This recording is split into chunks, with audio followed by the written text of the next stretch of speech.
एक STM officer अपनी सहेली की शादी में जा रही थी। उसने आम लड़की की तरह कपड़े पहने हुए थे, ना कोई सरकारी गाड़ी, ना कोई सुरक्षा, बस एक आम लड़की की तरह मोटरसाइकिल चला रही थी। जब वो हसनाबाद शहर के पास पहुंची तो आगे एक पुलिस चेकपोस्ट दिखाई दिया। वहां 3-4 पुलिसकर्मी चेकपोस्ट के बाहर सड़क पर खड़े थे। उनके बीच में इंस्पेक्टर प्रोसेनजीत अपनी वर्दी में खड़ा था। उसने हाथ में लाठी उठाकर लड़की को रुकने का इशारा किया।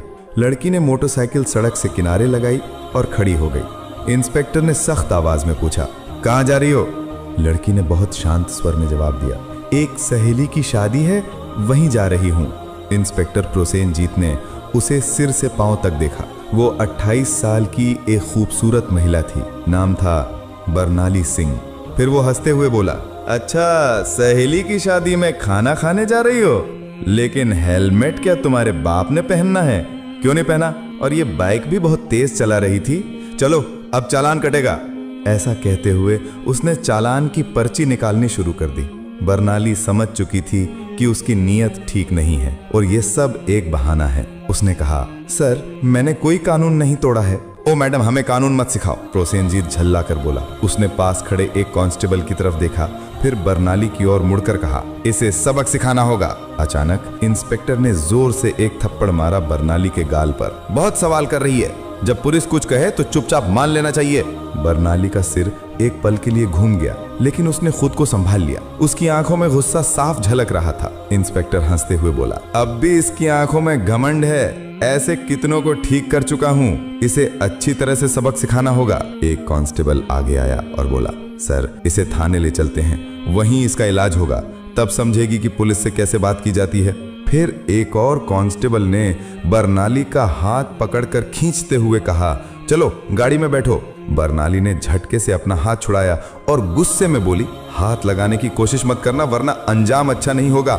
इंस्पेक्टर और भड़क गया। उसने एक और कांस्टेबल से कहा, देखो इसका घमंड। कांस्टेबल आगे बढ़ा, बरनाली का बाल पकड़कर उसे खींचने लगा। बरनाली दर्द से कराह उठी, फिर भी उसने अब तक अपनी असली पहचान नहीं बताई थी। वो देखना चाहती थी कि ये लोग कितनी नीचता तक जा सकते हैं। इसी बीच एक पुलिसकर्मी ने गुस्से में उसकी बाइक पर लाठी मार दी और ऊंची आवाज में बोला, बड़ी आई साधु बनने वाली, अब तुझे खिलौना बना के खेलेंगे।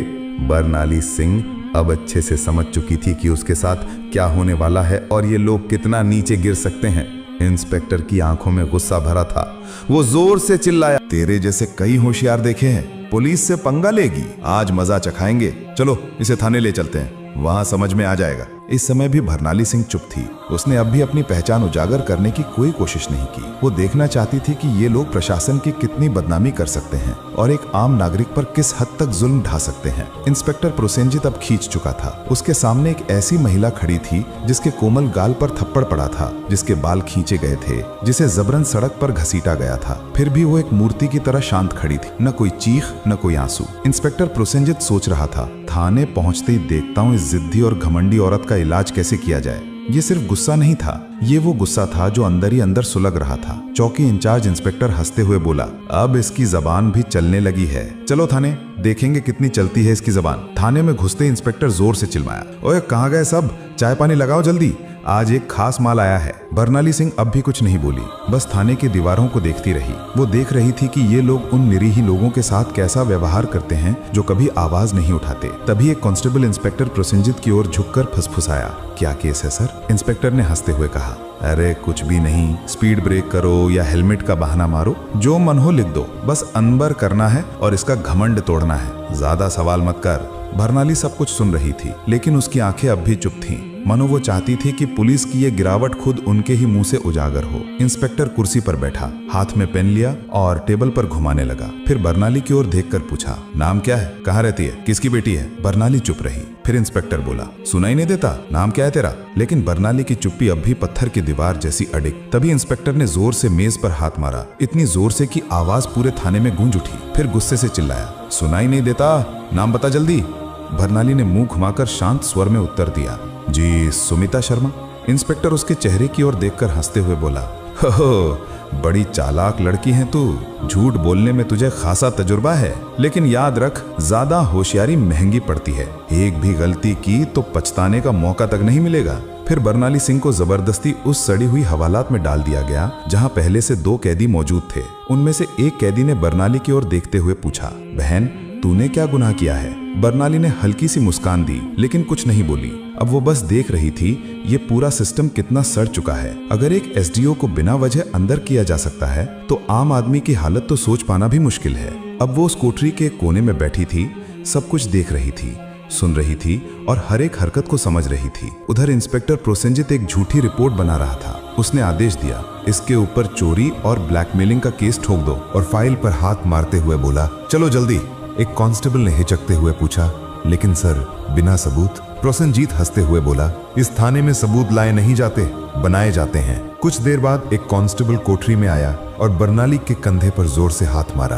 तभी इंस्पेक्टर प्रोसेनजीत ने भी हाथ उठाया ही था कि तभी दरवाजे पर एक भारी कड़क आवाज गूंजी, रुको। सभी लोग घूमकर दरवाजे की ओर देखने लगे। वहां सीनियर इंस्पेक्टर संजय वर्मा खड़ा था। उसकी छवि बाकी अफसरों से कुछ बेहतर मानी जाती थी। वो अंदर झांका और महिला की हालत देखकर उसके माथे पर बल पड़ गया। उसने सख्त स्वर में पूछा, ये सब क्या हो रहा है?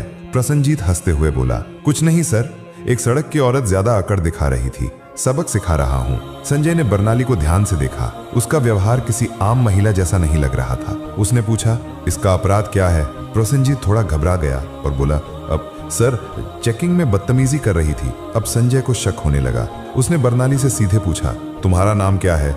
बरनाली फिर भी चुप रही। प्रोसेनजीत हंसते हुए बोला, देखिए सर, नाम भी नहीं बता रही है। अब संजय पूरी तरह सतर्क हो गया। उसने सख्त आदेश दिया, इसे अलग कोठरी में रखो, अकेले। प्रोसेनजीत चौंक गया, लेकिन सर, संजय ने कठोरता से कहा, मैं खुद इसके पास रहूंगा। उसके आदेश पर बरनाली को एक और अलग कोठरी में ले जाकर बंद किया गया। वो कोठरी पहले वाली से भी ज्यादा बदबूदार और अंधेरी थी। बरनाली ने चारों ओर नजर दौड़ाई। एक कोने में एक टूटी हुई मेज पड़ी थी और पास ही एक जंग लगी लोहे की छड़। अब वो इस सड़े गले सिस्टम का असली चेहरा और भी करीब से देख रही थी। हर एक पल उसकी आंखें ये समझ रही थीं, कानून अब सिर्फ फाइलों तक सीमित रह गया है। इसी बीच एक कांस्टेबल दौड़ते हुए आया और बोला, सर बाहर एक बड़ी गाड़ी खड़ी है। प्रोसेनजीत चौंक गया, पूछा, कौन सी गाड़ी? कांस्टेबल घबराते हुए बोला, सर सरकारी गाड़ी। प्रोसेनजीत तुरंत बाहर गया। गाड़ी के अंदर झांकते ही उसके होश उड़ गए। वो भागकर वापस आया और धीमी आवाज में बोला, सर। प्रोसेनजीत झुंझलाकर बोला, क्या हुआ? कौन आया है? कांस्टेबल कांपते हुए बोला, सर कमिश्नर साहब आए हैं। प्रोसेनजीत का चेहरा फक पड़ गया। सीनियर इंस्पेक्टर संजय वर्मा भी सतर्क हो गया। अब मामला सीधे ऊपर तक पहुंच चुका था। कमिश्नर साहब थाने में दाखिल हुए। उनकी आंखों में गुस्सा साफ झलक रहा था। उन्होंने प्रोसेनजीत की ओर देखकर सख्त स्वर में पूछा, इंस्पेक्टर प्रोसेनजीत, ये क्या तमाशा चल रहा है यहाँ? प्रोसेनजीत घबरा गया और बोला, कुछ नहीं सर, एक छोटा सा केस है बस। कमिश्नर साहब ने टेबल से फाइल उठाई और ध्यान से पढ़ने लगे। उनके माथे पर शिकन आ गई। फिर वो कोठरी की तरफ झांके और बोले, ये कौन है? प्रोसेनजीत तुरंत बोला, सर इस महिला पर 420 और धोखाधड़ी का केस है। कमिश्नर ने सीधा सवाल किया, तुम्हारे पास सबूत है? फिर दोबारा बोले, कोई भी सबूत है तुम्हारे पास? अब प्रोसेनजीत पूरी तरह फंस चुका था। कमिश्नर साहब ने सीधे महिला की ओर देखा और पूछा, तुम्हारा नाम क्या है?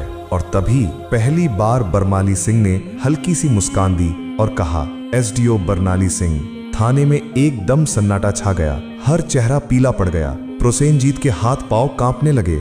बाकी सभी कांस्टेबल हैरान होकर एक दूसरे की ओर देखने लगे। प्रोसेनजीत के पैरों तले जमीन खिसक गई। जिस महिला को वो एक मामूली अपराधी समझ रहा था, वो थी वही अधिकारी जो पूरे जिले की प्रशासनिक व्यवस्था संभालती थी। वो कोई आम औरत नहीं थी, वो थी स्वयं एसडीओ बरनाली सिंह। जिस महिला को सड़क पर घसीटा गया था, जिसके बाल खींचे गए थे, जिसे थप्पड़ मारा गया था, जब ये सच्चाई सबके सामने आई, पूरे थाने में हड़कंप मच गया। सभी कांस्टेबल स्तब्ध हो गए। कमिश्नर साहब ने तेज गुस्से से भरी नजर से इंस्पेक्टर प्रोसेनजीत की ओर देखा और गरजते हुए बोले, प्रोसेनजीत, तुझ में इतनी हिम्मत आई कैसे कि तू एक सीनियर ऑफिसर पर झूठा आरोप लगाने की जुर्रत कर बैठा? प्रोसेनजीत कुछ बोलने की कोशिश कर ही रहा था कि तभी पास में खड़े सीनियर इंस्पेक्टर संजय वर्मा जोर से बोले, सर मैंने पहले ही कहा था कि यहाँ कुछ ना कुछ गड़बड़ है। अब प्रोसेनजीत पूरी तरह अकेला पड़ चुका था। तभी पहली बार बरनाली सिंह ने अपनी शांत लेकिन दृढ़ आवाज में सीधा फैसला सुना दिया, प्रोसेनजीत, अब तेरी नौकरी गई, तेरा सस्पेंशन पक्का और तेरे खिलाफ अब केस भी चलेगा। ये सुनते ही प्रोसेनजीत का चेहरा जैसे सफेद पड़ गया, सांस अटकने लगी। बाकी पुलिसकर्मी भी उससे नजरें चुराने लगे।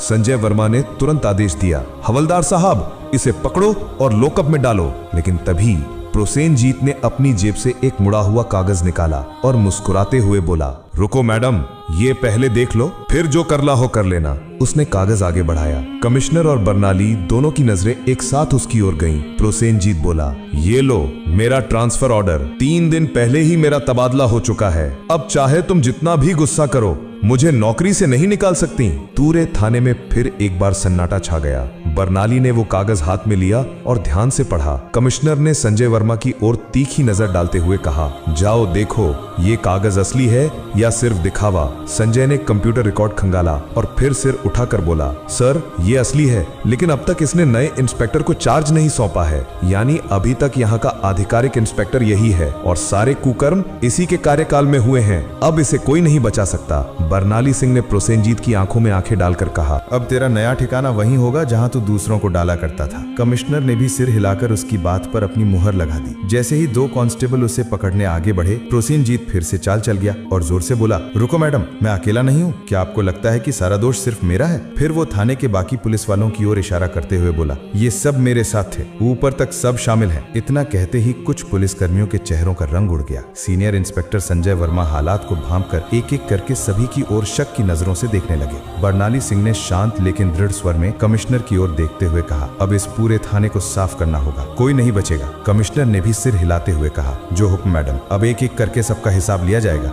ये बात मुंह से निकलते ही थाने के भीतर बिजली सी गिर गई। थाने के बाहर कुछ पत्रकार पहले से खड़े थे। उन्हें पहले से ही शक था कि थाने के अंदर कोई बड़ा घोटाला चल रहा है। जैसे ही उन्हें खबर मिली कि पूरा थाना लाइन हाजिर किया गया है, उन्होंने तुरंत मोबाइल से ब्रेकिंग न्यूज वायरल करना शुरू कर दिया। उसी वक्त एक चमचमाती गाड़ी थाने के सामने आके रुकी। दरवाजा खुला और स्वयं एसपी साहब बाहर आए। चारों ओर नजर दौड़ाई, हर चेहरे पर हवाइयां उड़ रही थीं। थाने के सारे अफसर एक तरफ चुपचाप खड़े थे। एसपी साहब ने तीखे स्वर में पूछा, यहाँ कब से तमाशा चल रहा है? लेकिन कमिश्नर और थाना इंचार्ज दोनों एकदम चुप थे। तभी बर्नाली सिंह ने सीधे एसपी की आंखों में आंखें डालकर कहा, क्या तुम्हें लगता है तुम बच जाओगे? संजय वर्मा तुरंत एक फाइल निकालकर बर्नाली सिंह के हाथ में थमा दी। ये वही फाइल थी जिसमें एसपी साहब के सारे काले कारनामों का पर्दाफाश था। बर्नाली ने वो फाइल एसपी साहब की ओर बढ़ाते हुए कहा, लो देखो, इसमें तुम्हारे हर गुनाह का किराया लिखा है। एसपी साहब के माथे से पसीना बहने लगा। कमिश्नर ने बिना एक पल गंवाए तेज आवाज में आदेश दिया, पकड़ो इसे, तुरंत गिरफ्तार करो। पूरा थाना स्तब्ध रह गया। इतने बड़े अफसर को किसी ने पहली बार खुलेआम इस तरह चुनौती दी थी।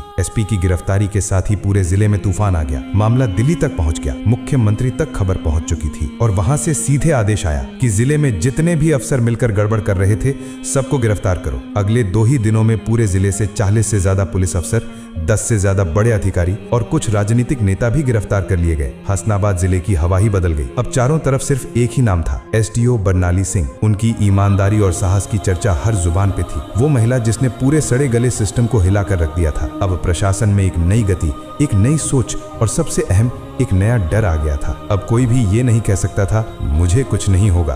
बर्नाली सिंह का काम पूरा हो चुका था। उन्होंने साबित कर दिया था, अगर मन साफ हो, नीयत सच्ची हो, तो पूरा देश भी सुधारा जा सकता है। अगर आपने वीडियो को यहाँ तक देखा है तो प्लीज एक लाइक जरूर करें और चैनल को सब्सक्राइब करके हमारा साथ दें।